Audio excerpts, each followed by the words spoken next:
Hello all. I thought we would start this first video by explaining some of the key concepts that we're going to go back to over and over again in the course of this 3 months together. So let me just talk through some of these concepts. And again, the goal is to minimize the amount of time it takes for you to process this. So just listen and absorb what you can. First of all, the concept of leadership itself.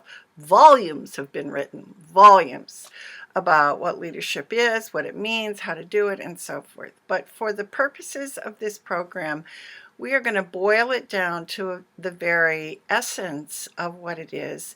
And for our working definition, I'm going to say that leadership is a relationship of influence toward a common goal. So please understand that it's a relationship. It's not a position.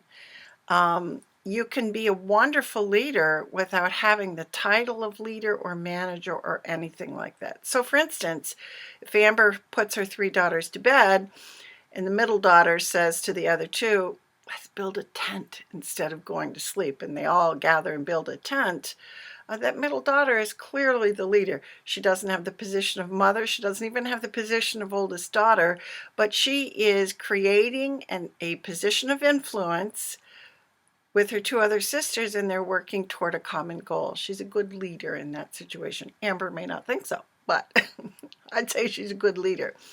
Or if Molly sits on a park bench with a sign that says foster parent support group, and eventually people come to join her, she may not have been elected into that position or assigned to that position, but she is absolutely the leader. And you can see, as Molly has described her story, that she's now overseeing a group of like 300 people. She has become the formal leader. So it isn't about the formalized piece of leadership that makes you a leader. It doesn't have to be an assigned role, but it has to do with creating a relationship of influence toward a goal. There are many, many different styles of leadership. Our goal in this program is to find the best style and the best fit for you for each different situation. So one size does not fit all. You cannot look at a template and say, that's the way I'm going to lead. You have to lead based on the best part of who you are. When we look at leadership theory, there are a host of different theories and a host of different styles. On one end of the continuum, you could be very, very authoritarian, and on the other end of the continuum, you might be quite collaborative in the way that we lead. Now, I'm going to argue either of those is fine, depending on your personality and the situation, and there are many other positions in the middle. If I walk into your ER and am bleeding all over the place, I don't want you to be a collaborative leader. I don't want you to say, hey, who hasn't really had a chance to stop this bleeding? I want you to be very authoritarian. I want you to quickly order people around and tell them what to do to stop the bleeding. Please do that. Thank you. On the other hand, if you are organizing a group and you want real input and buy-in, sometimes the best way to do that is to be very collaborative and to get people to sign up and hear their points of view and really work in collaboration with them. Again, there's no best style. But in all of these cases, we're going to talk about leading from the inside to the outside, that you have to do your own work, your own inner work, if you are going to be a leader. And we're going to work on how to do that. I would want to also talk about the concept of management. Management might overlap leadership, but it's different than leadership. So if you are a good manager, you keep a process going, you keep people on task, you pay attention to the transactions that are going on. In some ways, you might be a project manager. You keep things moving forward in a systematic and orderly way. Now, that compares to leadership where you are creating influence toward a goal. It might be sheer and utter chaos. It isn't necessarily systematic, and it usually creates a bit of a mess. So all of us have had situations where we've had managers who may be really, really good managers, but are not necessarily good leaders. They can't create influence, they can't create a vision or articulate that vision. That doesn't mean they're not wonderful managers. We've also seen the opposite of that, where we may have a leader who is incredibly visionary and gets people on board, but doesn't have good management skills and can't really make that vision move into a reality. We know people who have both management and leadership. We know people who have one or the other, but it's important to notice that they just aren't the same. So we will work on leadership, but that may also impact your ability to be a better manager. One of the things I'm going to say throughout this program is that leadership is a mess, because you are creating change, you are working in relationships that are complicated. If you're not in the mess, you're probably not really leading. Okay, so our particular focus in this 3-month program is authentic leadership. Part of what I would want to clarify is that authentic leadership transcends all other kinds of leadership. So you could be very authoritarian and be authentic. You could be very collaborative and be authentic. You could be a servant leader or a transformational leader and be authentic. But the goal is to be as authentic as you can in whatever kind of leadership style works for you. Now, again, there are volumes being written about authentic leadership right now. It happens to be very much in the news and in the literature because of a number of reasons. One reason it's so prevalent right now is that we've seen companies go down because people have had secrets, have been lying, have been covering things up, and has not served the organization well. Another reason why authentic leadership is so important is that we find overwhelmingly that people want to follow an authentic leader. And you know that to be true for your own self. You know that if you just believe that person, if you really feel like you trust them and it's authentic, you want to follow. I think it's one of the criteria that we use sometimes informally when we're deciding who to vote for in the political arena. We might say, I just believe that person. And what we're essentially saying is, I deem that person authentic. It becomes very important to us. However, part of what we know is that there's a lot of literature about the importance of authentic leadership. There's some literature about the development of authentic leadership, but there's almost nothing about the practice of authentic leadership. And that's why I think this particular program that we're going through is important. When you get right down to the nitty-gritty, it's not that easy to be authentic. There are times when you think, I don't know, should I say that? Should I do that? What's the right thing? Because overwhelmingly, the definition that I use for authentic leadership is matching your insides to your outsides. So your insides would be your values, your beliefs, your thoughts, your feelings. Your outsides would be your words, your behaviors, and actions. Now, essentially, you're the only one who can know that you're authentic. You're the only one who can know your insights. But sometimes you don't even know. So part of what we're going to do is acquaint you more with your insights so you know how to be authentic and what that inside looks like. But we deem people authentic whether or not we really know what's going on their inside. So we're going to look at that as well. Why do we think some people are authentic? Olivia Fox Cobain did a great deal of research about a number of things. Charisma is her primary topic.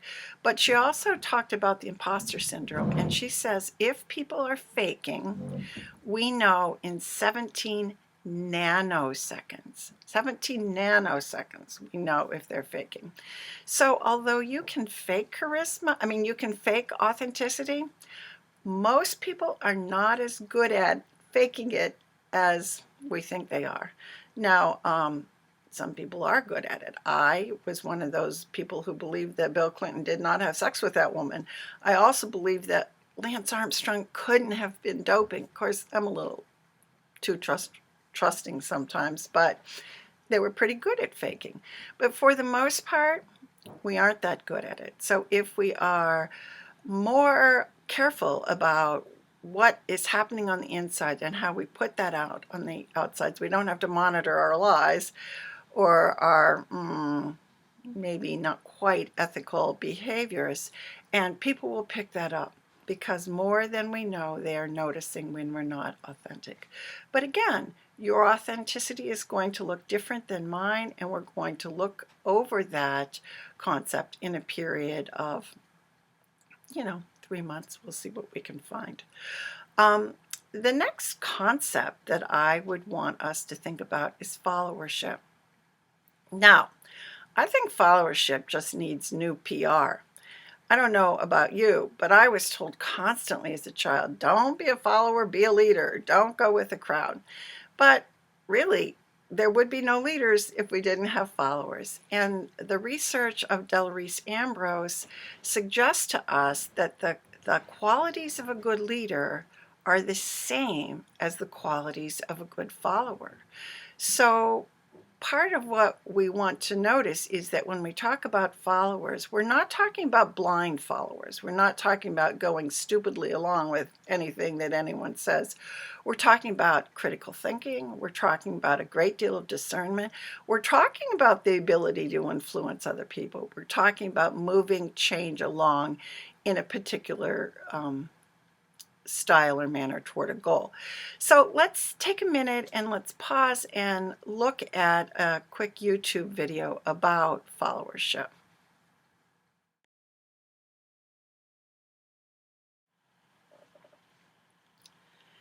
Okay, we can see that being a first follower is essentially being the leader of the followers. So it's a very important concept in leadership.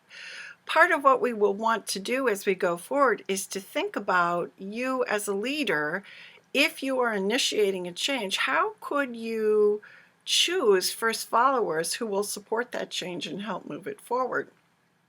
We will also want to think about how can you be a good first follower? What are the situations where you have the courage to step up and dance crazy in front of the crowd? There's a risk involved, and it's difficult and important. The other thing we can learn from the first follower is that as a leader, we want to make the process simple enough that people can follow it. So if we are way too heady or way too simplistic or way too weird and out there, we are not going to get good followers. But when we think about how to guide the first followers, we become better leaders. So we're going to talk about followers as we go through this program. Okay, then lastly, we will want to talk about some qualities that always are a part of leadership. The first is reflection. If you do not reflect on yourself and on the project, the activity, what's going on, you're really not going to be able to lead. Heifetz and Linsky call it getting on the balcony. And we want to think about it like this. If you went to a wedding and there was a dance at the wedding, if you were on the dance floor shaking it up, shaking it up, doing everything you might want to do, having fun, sweating, all of that, the next day you might say, oh, wow, that was a great wedding. People danced all night. The band was great. No one ever stopped dancing. That was so much fun. People were dancing with everyone. And that would, of course, be a true depiction of what you experienced. But if you watched that same dance from the balcony overlooking the dance floor, you would see that patterns emerge. You might see that in the beginning of the evening, everyone was dancing toward the end of the evening, maybe the youngest people and the oldest people were sitting down. You might see that during the fast dances, everyone was dancing, and during the slow dances, it was mostly couples. I don't know. Of course, I'm making that up. But the view from the balcony is different than the view from the dance floor. And it's really important for you as a leader to have both views. So you're going to want to get on the balcony and sort of reflect about what's really going on here from a bird's eye view. And you want to get down and get dirty on a grassroots level to really experience what's happening, maybe from your student's point of view, maybe from your patient's point of view. There are many different aspects to that. Additionally, reflection requires going on the inside, particularly for authentic leadership. You can't match your insides to your outsides if you don't know what is on the inside. So it will require some personal reflection and thinking about who you are and what are your best qualities that you want to amplify and spotlight as a part of your leadership. Secondly, leadership is always about change. You're moving toward a goal. Maybe it's a teeny weeny goal. Maybe it's building a tent in the bedroom after your mom put you to bed. Or maybe it's a huge goal. Maybe it's changing the face of healthcare or changing the face of education for healthcare. And those are things, those are worthy goals. They are big. But always, when we are involved in change, there's a certain amount of chaos.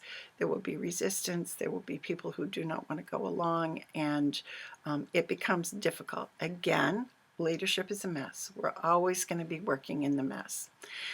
Leadership also involves community building. So as a leader, you're going to need to influence people to create a community so that that community can be a part of the change. We really don't change in a vacuum. Of course, Molly has created this enormous community. Linda is busy right now building a community of religious organizations to be a part of community nursing. So as we go forward, we are going to look at what community you want to impact. The community might be the family of your particular patient, and how those people need to get on board and support the care of that person. Always, leadership involves influence.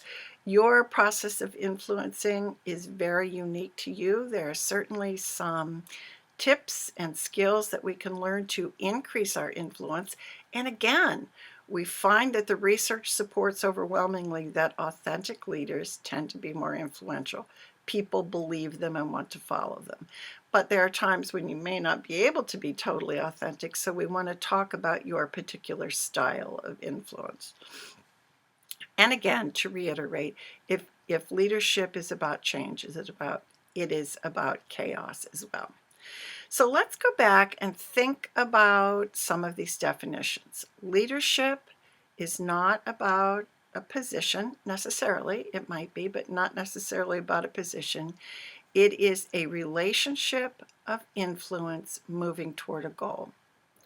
Authentic leadership is a particular style of leadership that transcends all the kinds of leadership you might come up with. And in authentic leadership, you're matching your insides, your values, your beliefs, your feelings, your thoughts, to your outsides, your words and your actions. Followership is essential to leadership.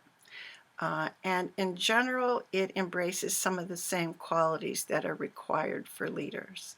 The first follower is essentially the leader of the followers. Management is taking the tasks of change and moving toward that change. So the management will get the project moving, will get people moving and staying on task to get to the end goal. Leadership includes reflection, getting on the balcony and getting on the dance floor, as well as internal reflection. It includes change. It includes community building. It includes influence, and it always includes some degree of chaos. It's kind of a juicy mess. So we will be talking about these concepts for the next 2 weeks, but we will be using these concepts for the next 3 months. Thanks for listening. We'll keep at the process.